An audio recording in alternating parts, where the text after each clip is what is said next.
So మనకి clutch మేనేజ్మెంట్లో నేను చెప్పాను కదా, Honda CB350 RS, Highness or Honda CB350 మనం ఇండెక్స్ ఫింగర్ తోటి ఆపరేట్ చేయొచ్చండి. క్లచ్ చూస్తుంది కదా. Slipper clutch is good for up shifts, down shifts and management. Hello there guys, నేను తౌసీఫ్ అహ్మద్, మీ వరంగల్ బైకర్. సో ఇవాళ మనం ఒక చిన్న కంపారిజన్ చేయబోతున్నాం, Royal Enfield classic 350 versus Honda CB350 RS. So ఈ బైక్కి నేను ఓన్ చేస్తాను, దాదాపు 2 years కంటే ఎక్కువ అవుతుంది నేను ఈ మోటార్ సైకిల్ కొని. సో మనం చాలా పారామీటర్స్లలో చూసుకుంటే క్లాసిక్ 350 కంటే Honda CB350 RS is a better motorcycle. First of all మనం ట్యాంక్ గురించి మాట్లాడుకుంటే 15 లీటర్ ట్యాంక్ వస్తుంది CB350 RSకి, ప్లస్ బెటర్ మైలేజ్.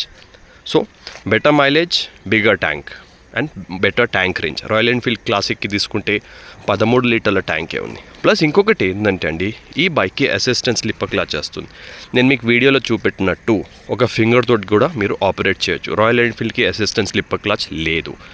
సో ఇంకొక పెద్ద పాయింట్ CB350 RS ఫేవర్లో ఏంటంటే, ఇన్ఫ్యాక్ట్ ద బిగ్గెస్ట్ పాయింట్, ఈ బైక్కి ట్రాక్షన్ కంట్రోల్ సిస్టమ్ వస్తుంది. Honda selectable torque control, more or less మీరు దానికి ట్రాక్షన్ కంట్రోల్ అనొచ్చు. ఏంటంటే ఎక్సెసివ్ వీల్ స్పిన్కి అది అవాయిడ్ చేసేస్తుంది. అవాయిడ్ చేస్తే పొరపాటున మీరు ఎక్కడైనా ఇసుకలలో నడిపేటప్పుడు బైక్ ట్రాక్షన్ లూజ్ చేయకుండా it will stay in its place, slipping లాజికల్గా అవాయిడ్ అవుతుంది. అది కాకుంటే మనం ఇంకా కొంచెం చూసుకుంటే then tyre, Honda CB350 RS tyre it's 150 mm. ఎంత వండర్ఫుల్ రోడ్ గ్రిప్ ఉంటుందే అసలు, నిజంగా చెప్తున్నాను కదా. I really enjoy riding this bike. Royal ఎన్ఫీల్డ్కి మనకి 120 mm టైరే వస్తుంది. అయితే ప్రీవియస్ కంపారిజన్ నేను CB350 తోటి చేశాను, ఇప్పుడు చేసేది CB350 RS తోటి.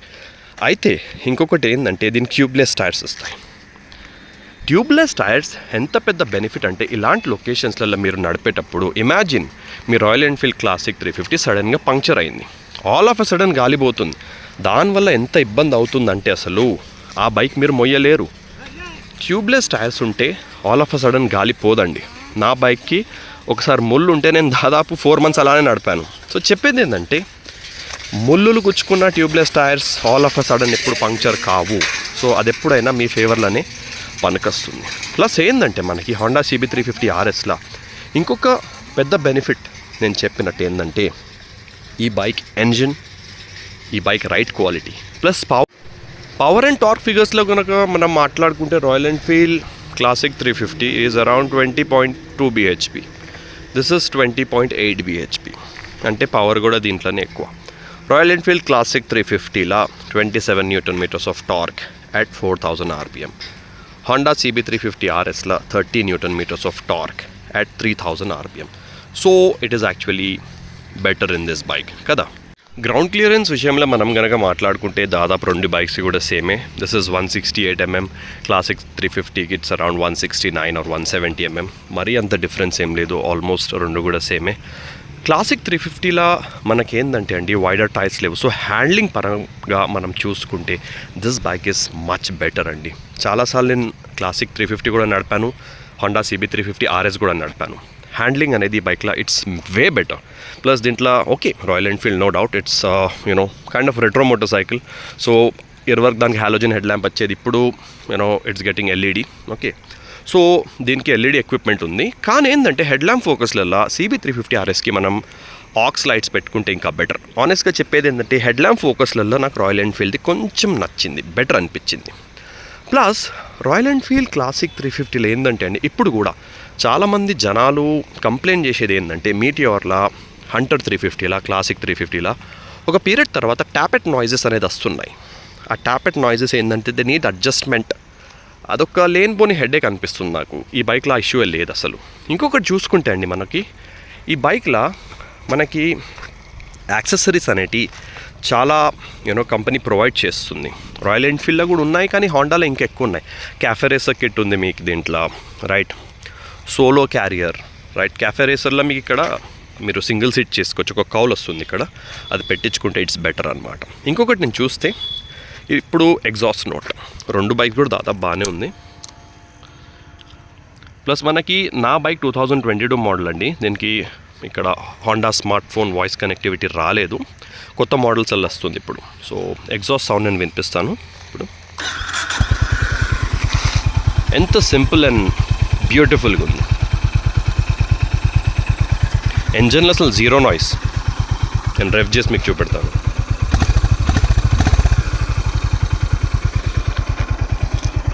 నేను దాదాపు 11,000 కంటే ఎక్కువ నడిపాను.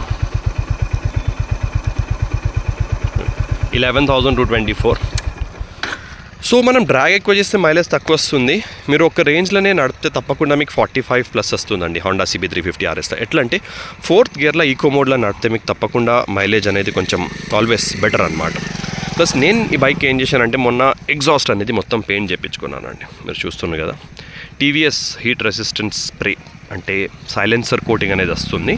మొత్తం అది తీసేసి నేను పెయింట్ చేయించేసాను అనమాట. So it looks like brand new. Okay, నా బైక్ కొని నేను 2 years కంటే ఎక్కువ అవుతుంది. రైట్, ఇంకొకటి ఇక్కడ ఏంటంటే మనకి లుక్స్ పరంగా చూసుకున్న Honda CB350 RS looks even better. మీరు ప్రతి యాంగిల్ నుంచి చూస్తే బైక్ సైడ్ ప్రొఫైల్ రియర్ టైర్ది చాలా అట్రాక్టివ్ ఉంది కదా. ఈ గ్రాబ్ రైల్, ఈ సాడిల్ స్టేస్ నేను వేయించాను జస్ట్ ఇన్ కేసు నేను ఎప్పుడైనా టూరింగ్ చేస్తే అవి దానికోసం చాలా బాగుంటాయి. ప్లస్ చాలామంది బైక్ అడుగుతారు ఏ బైక్ అది ఇదని. ఇంకొక యూస్ఫుల్ ఫీచర్ ఈ బైక్ గురించి ఏంటంటే ట్రాక్షన్ కంట్రోల్. రైట్, నేను చెప్పాను కదా, దాంతో సహా మనకి ఈ బైక్ ఏమొస్తుందంటే అండి emergency breaking alert.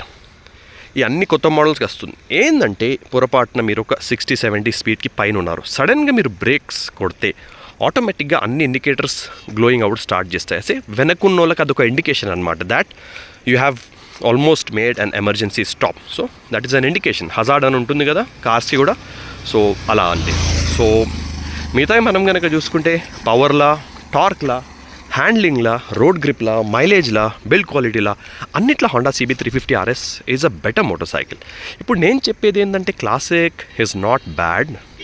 Actually Honda is much better than classic. ఇంకొకటి ఏంటంటే నేను ట్యూబ్లెస్ టైర్స్ గురించి చెప్పాను కదా, ఈ బైక్ ఆ ఇష్యూ లేదు. ఎందుకంటే అండి ట్యూబ్లెస్ టైర్స్ ఉండడం వల్ల ఒక చాలా పెద్ద advantage. Imagine even if you're riding at Ladakh, అక్కడ ఇమాజిన్ క్లాసిక్ పంక్చర్ అయితే యూనో అది మీరు మొయ్యలేరు. ఇలాంటి బైక్స్ సడన్గా పంక్చర్ కావన్నమాట. ఓకే, సో ఇంకొకటి ఏంటంటే మనకి హోండా బిగ్ వింగ్ సర్వీస్ చాలా ప్రీమియంగా ఉంటుంది. కానీ ఇక్కడ రాయల్ ఎన్ఫీల్డ్ ఒక బెనిఫిట్ ఏంటంటే మనకు సర్వీస్ అవుట్లెట్స్ రాయల్ ఎన్ఫీల్డ్కి చాలా ఎక్కువ ఉన్నాయి. హోండాకి మనకు తెలంగాణలో నాకు తెలిసినంత వరకు హైదరాబాద్లో 3-4, ప్లస్ నాదైతే వరంగల్ ఒకటి ఉంది. ప్రాబబ్లీ వచ్చే రోజులలో కరీంనగర్లో కూడా హోండా బిగ్ వింగ్ షోరూమ్ వచ్చే ఛాన్సెస్ ఉన్నాయి. సో మీకేమైనా డౌట్స్ ఉంటే నాకు అడగండి. రైట్, కమెంట్స్ ఉంటే కమెంట్ సెక్షన్లో పోస్ట్ చేయండి. ఇంకొకటి ఆ బైక్ నేను ఈ సైడ్ నుంచి కూడా చూపెడతాను, మీరు చూడండి. It looks really good. Right, so side stand engine cut off అయితే 2022 నుంచి అన్ని బండ్లకు వస్తుంది, ప్లాటినాకు కూడా వస్తుంది. Okay, so air cooled engines ఉండడం వల్ల మనకు లాభం ఏంటంటే అండి you will not have that intricate nature of liquid cooling ఉంటే ఊకే కూలెంట్ చెక్ చేసుడు. ఒక్కొక్కసారి ఏమవుతుందంటే వాటర్ పంప్ పాడైతే, దాని సీల్స్ పాడైతే ఇంజన్ ఆయిల్ కూలెంట్ మిక్స్ అయిపోతాయి. ఈ KTM's తోటి చాలా కామన్ ప్రాబ్లం. డామినార్స్ తోటి కూడా కొన్ని డామినార్స్కి అవుతుంది. ఈ బైక్లో ఇష్యూ ఉండదు, ఎందుకంటే you don't have oil cooling system, typical air cooling which is good enough for 350cc bikes. Right, ఇండియాలో మరీ లిక్విడ్ కూలింగ్ అంటారు, కానీ నా ప్రకారంగా అది అవసరం లేదు. ఎందుకంటే లిక్విడ్ కూలింగ్ ఎవరికి అవసరం? కంటిన్యూస్గా నడుపుతారు చూడండి, వాళ్ళకి అవసరం. 2 వీలర్స్కి యాక్చువల్గా చెప్పాలంటే నా ప్రకారంగా అన్ని బైక్స్కి అవసరం లేదు. So I'm very happy with this bike. Air cooling system ఉన్నా there is nothing to worry. ఇంకొకటి అడిగేది ఏంటంటే చాలామంది USD ఫోక్స్ దీనికి ఎందుకు రావు? ఇండియన్ రూట్ కండిషన్స్ ప్రకారంగా అండి మన రోడ్స్లలో లొంతలు బాగుంటాయి, పాట్ హోల్స్ బాగుంటాయి. So USD forks oil seals తొందరపోతాయి. మనకు telescopic suspension is always better. So video కనుక నచ్చితే లైక్ చేయండి, సబ్స్క్రైబ్ చేయండి. ఏమైనా డౌట్స్ ఉంటే అడగండి. నేను చెప్పేది ఏంటంటే అండి రాయల్ ఎన్ఫీల్డ్ గలీజ్ మోటార్ సైకిల్ అని నేను ఎప్పుడు అంటలేను, కానీ Honda is much better motor cycle. ఎప్పుడైతే మీరు క్లాసిక్ 350 ఆర్ మీటియార్ 350 కొనే ప్లాన్ చేస్తుండ్రో ఒక్కసారి మీరు మీ దగ్గరున్న హోండా బిగ్ వింగ్ షోరూమ్కి వెళ్ళి Honda CB350 RS, Honda CB350 highness and Honda CB350 నడిపి చూడండి. You will definitely like these bikes more compared to the royal Enfield classic. Okay, ఇప్పుడు క్లాసిక్ టాప్ మోడల్ నేను చెప్పాను కదా, దాదాపు ఎక్స్టెండెడ్ వారంటీ RSA తోటి దాదాపు ఇట్స్ 295-3 lakhs దాకా పడుతుంది. ఇప్పుడు హోండా CB350 RS మీకు యాక్సెసరీస్తో సహా 270-275 లోపట్నే మొత్తం extended warranty, RSA road side assistance సహా 2025 మోడల్స్ వస్తాయి. Okay, so that's it for today. All right, so right safe, God bless, take care and good bye. And ఇంకొక మన సబ్స్క్రైబర్ అడిగింది ఏంటంటే జావా 4 కంపేర్ చేయమని. నేను ప్రాబబ్లీ వచ్చే వీక్లో అది చేస్తాను. Good bye.